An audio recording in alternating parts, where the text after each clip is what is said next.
নমস্কার বন্ধুরা, আবার চলে এসলাম সকাল সকাল রান্না করে। আজকে নিরামিষভাবে ছোলার ডাল রান্না করব। কিভাবে করি দেখতে থাকুন। তার জন্য এখানে 250 গ্রাম ছোলার ডাল নিয়ে নিচ্ছি, 10 মিনিটের মতন ভিজিয়ে রাখছি জলে।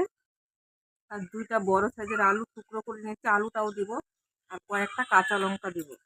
এখন এটা আমি কুকারে দিয়ে সিদ্ধ করে নেব আলুর টুকরোগুলো।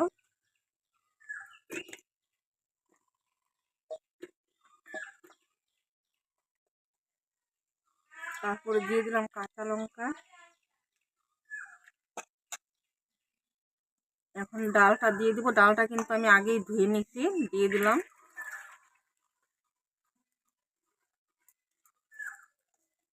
একটু জল দিয়ে দিব।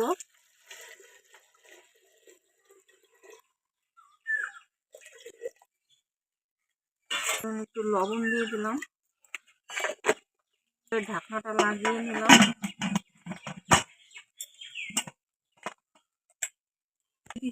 এখন বসিয়ে দিলাম।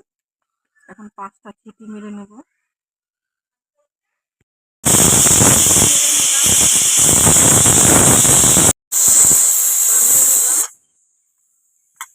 এখন একটু ঠান্ডা করে নেব।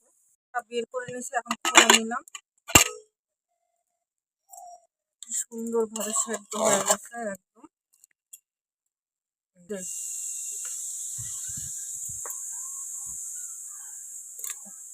এই দেখুন, এইভাবে কেন ডালটা কিন্তু একদমই সেদ্ধ হয়ে গেছে। আর ঘুটনি দেওয়ার প্রয়োজন নেই। ওকে এর মধ্যে একটু টুকরো টুকরো করে দিলাম।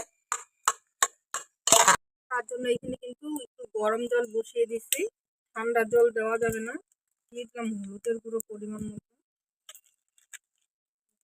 একটু ঘুটনি দিয়ে নেই। 1/2 চামচের মতন দিয়ে দিলাম জিরার গুঁড়ো এর মধ্যে।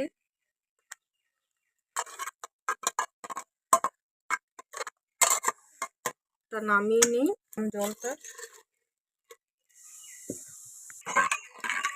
জলটা দিয়ে কিন্তু একটু পাতলা করে নিলাম। পরে সোমবার দিলে কিন্তু ঘন হয়ে যাবে, যেহেতু আলু দিচ্ছি। আবার কড়াইটা বসিয়ে দিচ্ছি। কড়াইটা গরম হয়ে গেছে। ফোড়নের জন্য দিয়ে দিলাম কিছুটা সরষের তেল। দিয়ে দিলাম 3টা শুকনো লঙ্কা। দিলাম 1/2 চামচের থেকে কম সাদা জিরা, আদা থেতো করা। দিয়ে দিলাম 2টো তেজপাতা।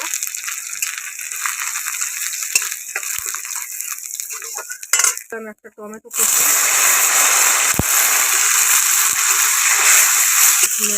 কিন্তু ভাজা হয়ে গেছে, একদম পুরনটা একদম পারফেক্ট ভাজা হয়ে গেছে। এখন ডালটা দিয়ে দিলাম ডালটা।